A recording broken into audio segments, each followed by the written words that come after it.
Après avoir traversé une période difficile marquée par l'absence de présence télévisuelle, Patrick Sébastien s'apprête à faire un grand retour à l'écran en tant que co-animateur, aux côtés de son ami de longue date Cyril Hanouna, sur C8. Ce nouveau format, intitulé « C'est génial, c'est que de l'amour », sera diffusé le 25 avril 2023 et s'annonce comme une soirée spéciale en l'honneur de la sortie de son nouvel album. Selon les propos tenus par l'ancien animateur emblématique du plus grand cabaret à Télé-Loisirs, cette soirée sera marquée par la présence d'un grand nombre de ses amis sur le plateau, agrémentée de surprises, de chansons et de déguisements. Alors qu'il s'apprête à faire la une du magazine Télé-Loisirs le 17 avril 2023, Patrick Sébastien est également revenu sur les épreuves qu'il a traversées, notamment le cancer de la peau qu'il a affronté en 2011 et celui du rein dont il a été victime en 2022. Le célèbre animateur doit faire face à un nouveau coup dur dans sa vie.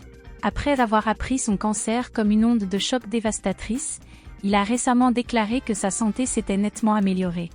Bien qu'il doive composer avec certaines séquelles, il a affirmé que ce cancer était désormais derrière lui.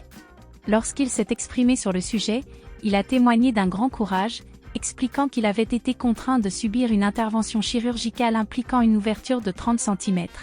Bien qu'il ait connu des moments extrêmement difficiles, il a également souligné que la guérison n'était pas une question de plainte, mais plutôt de persévérance et de force de caractère. Malgré le fait qu'il soit conscient de sa mortalité et qu'il ait déjà fait face à de nombreux défis, l'animateur a récemment partagé quelques réflexions sur la fin de vie. Il a souligné qu'il avait déjà vécu plusieurs existences et qu'il était peut-être à la dernière ou à l'avant-dernière. Toutefois, il a choisi de ne retenir que le positif de son parcours. Il a également exprimé le désir de mourir paisiblement chez lui, à Martel, entouré de la nature et du silence qui l'entoure et où il se sent bien. Cependant, avant de se préoccuper de la fin de sa vie, il a indiqué qu'il entendait profiter pleinement de chaque instant et espérait que sa nouvelle émission trouverait son public.